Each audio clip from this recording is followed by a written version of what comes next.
Obrigada. E os convidados do programa de hoje, que estão aqui para responder as perguntas desses estudantes e também as perguntas de quem está em casa, são os deputados Léo de Brito, do PT do Acre, e Eduardo Bolsonaro, do PSC de São Paulo. O tema de hoje é o Estatuto do Desarmamento. Obrigada pela presença aqui no programa, deputados. Deputado Léo de Brito, qual a importância para o parlamentar dessa interação com os jovens, com os universitários? E graças a Deus que nós temos uma democracia. Muitos jovens, inclusive, morreram por causa disso. Morreram lutando contra a ditadura militar para que a gente complete esse ano, exatamente esse ano, 30 anos de democracia no nosso país. E sendo brindado com a presença de jovens tão inteligentes, de jovens que têm uma preocupação com o futuro do nosso país. Deputado Eduardo Bolsonaro, qual a opinião do senhor sobre o programa de estágio de visita? É importantíssimo. Normalmente, os grupos, as pessoas vêm aqui na Câmara dos Deputados, o padrão é quando tem algum projeto de lei de interesse deles. Os jovens vêm aqui procurando muito mais conhecimento do que qualquer coisa. Eu espero que, ao contrário do ocorrido no regime militar, os jovens não peguem armas para fazer sequestros de autoridades, latrocínios, como ocorreu naquele período, né? E, na minha opinião, não são jovens, são criminosos que morreram, mas, no meu entendimento, sim, muito importante, são muito bem-vindos e parabenizo pelo interesse de vocês de vir aqui buscar o conhecimento, que realmente a ideia que a população em geral tem da sociedade, né? Tem de nós aqui, é que a gente faz o que a gente quer, então não liga para os anseios da sociedade. Mas isso é uma mentira e vocês estão aqui para comprovar e também para, por que não, para nos criticar no que nós estamos fazendo de errado aqui. Bom, queria saber agora a opinião dos dois deputados sobre o projeto, começando com o deputado Eduardo Bolsonaro. Na verdade, o projeto ele tem um ponto que é o principal ali. Dentre os requisitos para se adquirir uma arma de fogo, há ali a comprovação da efetiva necessidade. Agora, o que é efetiva necessidade para mim, pode não ser para você. Isso aí fica a cargo do delegado federal na hora de autorizar ali a pessoa a adquirir uma arma de fogo. A gente só está retirando esse requisito subjetivo. Todos os outros requisitos, residência fixa, nada consta na justiça, se a pessoa estiver respondendo um inquérito policial que seja, ela já não pode adquirir uma arma de fogo. Mesmo aprovado o PL, o 3722 do deputado Peninha, o Brasil seguirá sendo um dos países onde há o maior controle, o maior rigor de arma de fogo. Inclusive, no Brasil, dentre os requisitos, que está o manuseio da arma de fogo, né, que nós estamos colocando como requisito para a posse, para se poder comprar uma arma, no exterior é o requisito para o porte, para se andar com ela na cintura. Então, na verdade, a gente só está querendo dar ao cidadão o direito dele ter uma arma de fogo, se assim ele desejar. E nada mais estamos fazendo do que respeitar o referendo de 2005, que o governo, na cara lavada, passa por cima. Obrigada, deputado Bolsonaro. Deputado Léo de Brito. Primeiro, desmistificar, isso aqui é um mito. O que foi definido pela população, por mais de 60% da população, está sendo cumprido. Tanto é que existe o direito, os cidadãos têm direito de ter acesso à arma, desde que eles cumpram esses requisitos. Então, o deputado, o que foi proibido naquela época, o que não passou, foi a comercialização, a proibição da comercialização. Então, vamos desmistificar isso. E, claro, tem que ser comprovada a necessidade. Para mim, a questão do acesso às armas, ela deve ser uma exceção e não uma regra, porque ninguém vai conseguir convencer ninguém de que o acesso às armas ele não vai trazer mais violência. E o que aconteceu a partir do Estatuto de Desarmamento é que as curvas que estavam ascendentes, estima-se que nós tenhamos salvo mais de 120 mil vidas no nosso país se as curvas tivessem continuado na ascendência que tinham antes do Estatuto do Desarmamento. Então, para mim, é cultura de paz e não cultura de guerra. Obrigada, deputado Léo de Brito. Bom, passar agora para vocês. E parece que já tem pergunta desse lado aqui. Você de Lilás, é isso? Isso. Pode fazer. Para quem é a pergunta, mesma coisa, nome, estado e o curso que você faz. Ok. Boa noite, meu nome é Felipe, sou de Pernambuco, faço ciência política na UFPE. Primeiramente, gostaria de agradecer a participação dos deputados. Tá? Gostaria também de dizer que o deputado Léo de Brito tem um bom gosto aí para a camisa, viu? Parabéns. E minha pergunta vai para Bolsonaro. Tá? Então, de acordo com o mapa da violência, né, que foi divulgados esse ano, 2015, mais de 160 mil vidas foram salvas graças ao Estatuto de Desarmamento, né, que foi aprovado desde 2003. Né, dentre algumas da defesa que o Estatuto do Mapa da Violência fala é justamente que a redução do número de porte de armas em todo o Brasil. Eu gostaria que o senhor explicasse para mim como é que se daria a correlação, né, em qual sentido se daria, se seria positiva ou negativa, entre duas variáveis, que seria o aumento no número de armas em circulação no país com o número de homicídios aqui no território brasileiro. Posso Por responder? quê também? Na verdade, se formos analisar a mesma lógica do mapa da violência, né, no ano de 2200, um cidadão brasileiro vai viver 300 anos de idade, já que nas últimas décadas a expectativa de vida do brasileiro ela não para de subir. Então, na verdade, é um raciocínio falacioso, porque quando se reduz o número de mortes, fala-se que é o Estatuto do Desarmamento. O Brasil, conforme o próprio mapa da violência, acaba de bater um novo recorde. Nunca se matou tanto com arma de fogo quanto hoje. São mais de 42 mil mortes, segundo o mapa da violência mais recente. Tem como dizer que o Estatuto do Desarmamento falhou no seu principal objetivo, que é reduzir o número de mortes? E se formos levar em consideração que uma sociedade armada é violenta, os Estados Unidos era para viver em constante genocídio, porque lá a relação de homem-arma é quase de 1 para 1. Então, na verdade, eu não tenho esse entendimento. Inclusive, a Universidade Harvard, em diversos estudos, aponta o seguinte: os 9 países europeus mais armados são os que têm o menor número de homicídios. E os 9 países europeus mais desarmados têm 3 vezes mais o número de homicídios. Então, na verdade, esse argumento é raso. No começo do ano falava-se em 100 mil, o Léo falou em 120 mil e você está falando em 160 mil. Até dar um conselho para vocês chegarem a um consenso de quantas mil vidas foram salvas pelo Estatuto do Desarmamento. Boa noite. Minha pergunta vai para o deputado Léo de Brito. Sou de Santa Rita, Maranhão. E eu gostaria de saber, porque no deputado do projeto do projeto do deputado Peninha, ele defende que as munições muda o estatuto, que de 50 munições por ano passa a ser 50 munições por mês. O que você acha da mudança no estatuto nesse lado? Volto a repetir, a flexibilização dessas regras, ela só vai ajudar a violência. Eu não vejo motivo para isso. Se um cidadão ele vai utilizar armas para sua defesa, por que ele vai precisar de 50 munições por mês? Por que ele vai precisar de 50 munições por mês para se defender, defender a sua residência ou seu comércio? Ou por que ele vai aumentar o número de armas que ele vai ter na casa dele?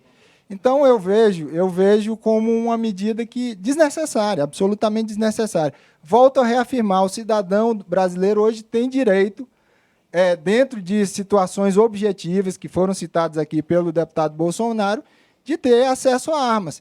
Agora, o acesso às armas ele deve ser uma exceção e as pessoas que devem acessar as armas elas têm que cumprir determinados requisitos. Então, eu acho desnecessária essa medida. Recife. Obrigada. Inclusive, pejorativamente, tentando nos criticar, colocaram o nome de bancada da bala. Mas muito antes bancada da bala do que bancada da mala. Tá ok? Ninguém que está envolvido da nossa bancada ali da bala, né, está envolvido em esquema de corrupção. E, na verdade, aquela questão que estava falando das 50 munições por ano, sempre que acontece alguma coisa, algum noticiário faz ali, noticia um policial que tenha reagido com tiros a algum criminoso, sempre fala, mas o preparo da polícia, o preparo da polícia. Você acha que com 50 munições por ano dá para uma pessoa se preparar? Essa pessoa fica preparada para utilizar uma arma de fogo? Então, no meu entendimento, é até pouco 50 munições por mês. Atiradores e atiradoras, principalmente, né, quando estão se preparando para os campeonatos, dão 400, 500 tiros em um dia. 50 munições seria muito pouco. Por mim, eu gastei R$52 mil na minha campanha em São Paulo. Fui eleito à base de muito suor e também graças à internet. Então, tenho propriedade para falar que eu sou a favor, sim, de que se mantenha o financiamento privado. Porque se mantiver público, o governo aí e os seus aliados já saem com mais de 100 bilhões por ano com as ditas bolsas, né, assistencialistas e por aí vai. E outra coisa, se forem olhar aqui, exatamente, não vou citar nomes não, e não é o caso do Léo, mas se forem ver nome a nome, quem é que recebeu dinheiro de indústria, tem muita gente de direitos humanos também que vai aparecer aí, pode ter certeza. É só ir lá e www no site do TSE que o senhor vê isso. Na verdade, o que se fala aqui, o Léo está falando que é um direito e etc., na verdade não é. A gente sabe que o governo tem a cultura desarmamentista. O delegado federal que autorizar diversas vezes porte ou a aquisição de arma de fogo, ele é mudado daquela cadeira. ele segue o chefe dele, que é o ministro da Justiça. A gente sabe, em Brasília, no passado, foram 2 portes o ano inteiro, numa sociedade em que chegamos, em números oficiais, a quase 60 mil mortes por ano. Então, na verdade, é uma falácia. No Brasil não há um controle, há uma restrição a esse direito. E o direito de autodefesa é sagrado. A nossa vida está acima de qualquer pedaço de papel. E nessa segunda parte do programa, a gente vai saber um pouco como pensa quem está em casa nos assistindo. Bom, eu tenho aqui já alguns comentários que chegaram pelo Facebook, deputados. O Luiz Fernando Ramos Filho, de São Paulo, capital, diz o seguinte: respeitem a opinião do povo e o nosso direito de legítima defesa. Armas não matam pessoas, pessoas matam pessoas. Revogação já. Marcos Passos, de Brasília, Distrito Federal. Eu tenho o direito de me defender, inclusive do Estado, caso ele queira me subjugar. Cada cidadão de bem, armado e treinado, é mais um agente de segurança para sua própria família. Mário Júnior, Rio de Janeiro. Qual é a real intenção de desarmar um cidadão de bem, sem antecedentes criminais e bem treinado? E José Ramalho, Natal, Rio Grande do Norte. O criminoso anda armado. E por que o homem de bem não pode? Bom, essas 4 manifestações que chegaram, todas a favor, então, de uma flexibilização. E agora eu queria devolver a palavra, então, para quem está aqui. A primeira pergunta, aqui desse lado, o rapaz de branco. Isso. Meu nome é Gabriel, eu sou de Marília, interior de São Paulo, curso Direito, no Centro Universitário Eurípides de Marília. Eu gostaria de perguntar para o deputado Léo se o senhor é adepto da opinião de que é melhor mudar a competência da esfera federal para a esfera estadual para o porte e posse da arma de fogo. Obrigado. Agora, se você descentralizar e ficar isso na mão da Polícia Civil, o que pode acontecer? Politização dessa situação, isso pode acontecer. Então, uma flexibilização com fins políticos e você pode aumentar a corrupção e, mais ainda, o controle vai ficar menor. Meu nome é Arson, sou aluno de Direito da Universidade Federal da Paraíba e gostaria de entender do deputado Bolsonaro como evitar que aumente o número de acidentes com armas de fogo a partir do momento que eu flexibilizar o acesso a elas e até transformar o Estatuto do Desarmamento em Estatuto do Armamento. Na verdade, é o Estatuto da Legítima Defesa, eu prefiro chamar assim o PL 3722 do Peninha. Quando se fala em acidente com crianças, vem muito o apelo emocional. E longe do calor, se analisarmos os números, a gente vai perceber que o que mais mata crianças até 12 anos de idade, né, assim consideradas, segundo os dados do Ministério da Saúde, são acidentes de carro. Na 8ª causa, depois de afogamento, sufocamento, outros, queimaduras, quedas, aí vem aparecer a arma de fogo. Não conta nem com 1% ali do número de acidentes envolvendo crianças. Então, no meu entendimento, se o senhor ou a senhora vai comprar uma banheira para a sua casa, cuidado, mata muito mais acidentes de crianças do que arma de fogo. Desse lado, você de camisa listrada. Eu sou Vitor, sou do Recife, estudante de Direito, e a minha pergunta vai para o deputado Bolsonaro. Deputado, eu venho de um estado extremamente violento. Violento não só em crimes que são praticados por bandidos profissionais, como o senhor e grande parte da bancada aqui na Câmara trata os homicídios por crimes com armas de fogo, mas também um estado em que pratica diariamente crimes ocasionados dentro da própria casa. E é muito assustador para quem vem de um estado como Pernambuco, um estado em que tem uma cultura extremamente machista, inclusive do pai com o filho ou com a filha, do marido, que se exalta e que parte para a violência, ou então até de um delegado, como eu já presenciei, que se exaltou porque colocaram um carro na vaga que era reservada para ele. Eu fico preocupado, deputado, se essa questão que o senhor defende é realmente uma tentativa de colocar o cidadão de bem, que também pode praticar crime, para se defender em legítima defesa, ou isso é uma pressão externa na Câmara, visto que no ano passado, apesar que o nome do senhor não está na lista, a indústria bélica financiou importantes campanhas de deputados federais aqui na Câmara e tem exercido grande influência. Eu gostaria de saber do senhor isso. Qual é a influência externa que pode estar acontecendo aqui na Câmara, até porque, do mesmo jeito que os movimentos sociais têm o direito de fazer pressão, a indústria também tem esse direito, e para quem vem de um estado em que se assusta com gente armada, só pode despertar esse tipo de dúvida. Pode ser pressão da indústria e de gente que não tem noção como isso é prejudicial. Obrigada. Deputado Bolsonaro. Meu colega de direito, né? Também sou formado em direito.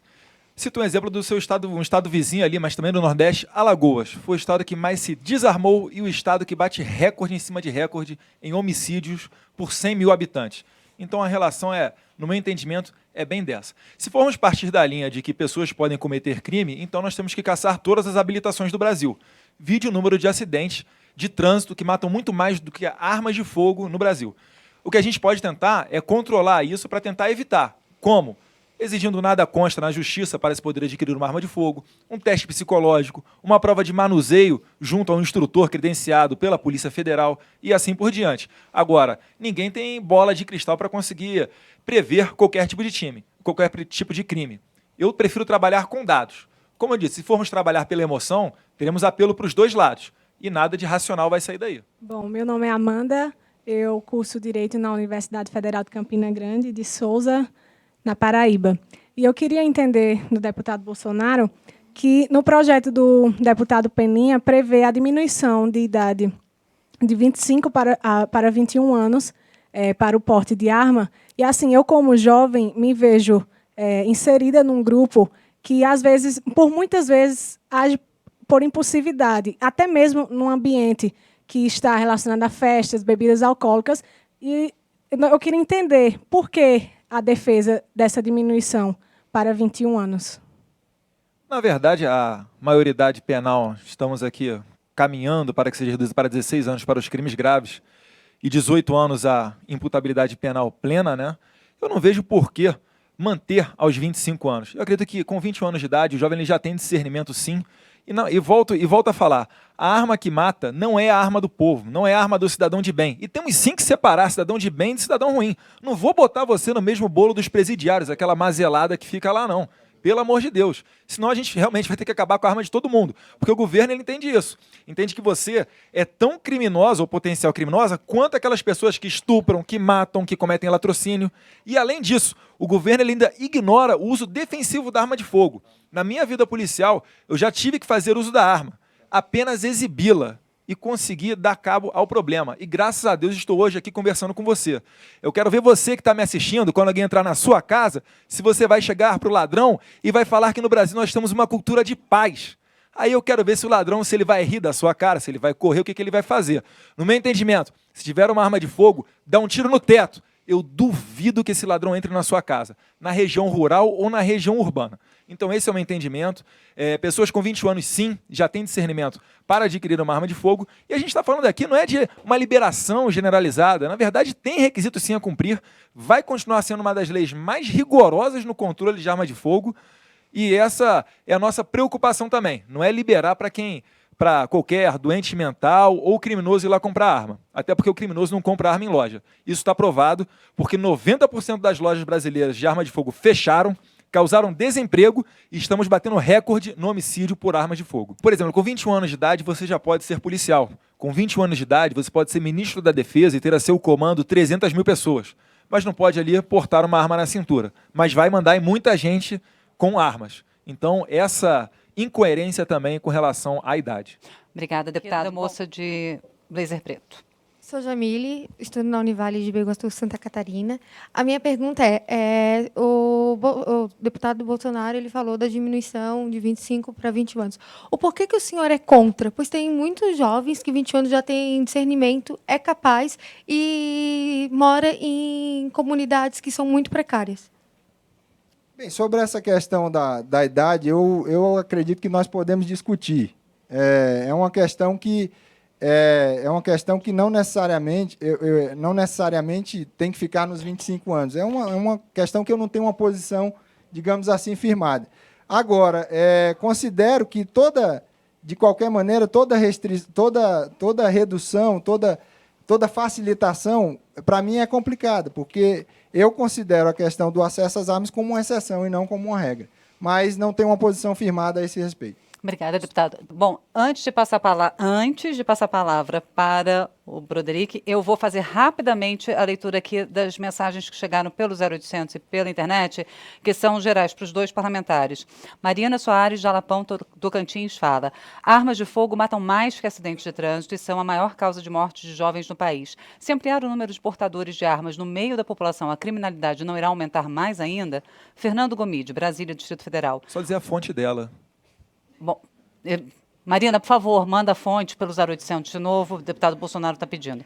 Fernando Gomide, Brasília, pergunta: os senhores não acham que desarmamento civil é algo totalmente ineficaz contra o combate ao crime? Porque as armas que chegam às mãos dos criminosos não têm nenhuma relação com as armas vendidas legalmente em lojas. Eu creio que ele se refere aqui ao fato do contrabando de armas ser muito... Um dos parlamentares aqui... A maioria das armas são nacionais. A maioria das armas hoje apreendidas são nacionais, não são internacionais. Bom, rápida...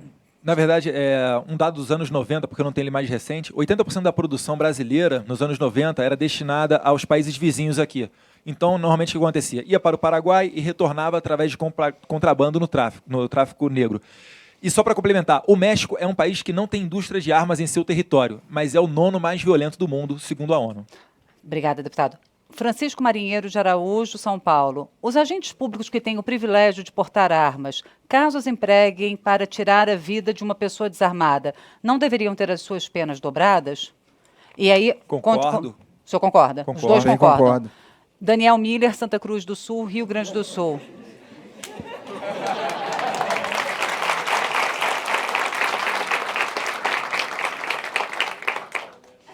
Daniel Miller, pergunta para o deputado Eduardo Bolsonaro: não seria uma boa iniciativa a liberação de porte de armas para todo proprietário de estabelecimento comercial, especialmente aqueles familiares, desde que eles frequentem aulas teóricas e práticas dadas pela própria polícia? No meu entendimento, a gente poderia estender muito mais o rol de pessoas para o porte, né, desde que cumpridos os requisitos. Por exemplo, bacharel em Direito. Eu não entendo que a pessoa que seja formada em Direito ali, ela vai ter qualquer tipo de problema com uma arma de fogo, caminhoneiros e etc. Ok, e agora eu acredito que essa que a Anne Passos, do Rio de Janeiro, mandou, deva ser para o deputado Léo de Brito. A decisão sobre a necessidade de aquisição ou não de uma arma de fogo não deveria passar pela Polícia Federal. Atendidas as condições, a aquisição deveria ser autorizada imediatamente, pois é um direito do cidadão fazer essa escolha. O senhor concorda? Na verdade, o cidadão não está acima da lei. E a lei exatamente estabelece os requisitos. Então... esses requisitos têm que ser cumpridos pelo agente da lei, que é o policial federal. Então, esses requisitos devem ser cumpridos. Não é um direito, é um direito condicionado ao cumprimento desses requisitos que eu defendo que estão presentes no Estatuto de Desarmamento. Obrigada, deputado. Como é que é o nome dela? Anne Passos. Anne Passos, você não sabe o que é bom para você. O Estado sabe. Aceite. Obrigada, deputado. Agora, antes que eu ganhe um inimigo, Broderick, eu prometi que você ia fazer uma pergunta, a gente está estourando. Você é o último, né? E eu peço desculpas aos demais. Eu queria fazer a pergunta ao deputado Léo de Brito. O senhor, se pondo na condição de um agente público, um agente de segurança pública, tendo 21 anos, o que o senhor acharia poder usar a arma do senhor apenas na funcionalidade do senhor, não podendo defender a sua família em sua residência? Essa é uma discussão importante que tem sido feita, porque, geralmente, muitas dessas situações de agentes de segurança, eles recebem ameaças fora do ambiente de trabalho. Eu considero que essa discussão é uma discussão importante, que, na minha opinião, está fora dessas exceções, e eu acho que seja importante agora. Deve-se tomar todos os cuidados também para que, por exemplo, se esse agente ele tem problemas com bebidas alcoólicas, tem problemas psicológicos, isso pode acontecer também, isso é um complicador que deve ser levado em consideração do ponto de vista da restrição. Mas essa sua preocupação é uma preocupação pertinente. Bom, na minha visão, rapidamente para encerrar, deputado. É quase que um preconceito, beira o preconceito, um vigilante poder usar a arma dele em serviço e não poder usar a arma dele fora de serviço. No meu entendimento, é algo que não tem qualquer lógica. E a gente pretende mudar, sim, nesse ponto. Obrigada, deputado.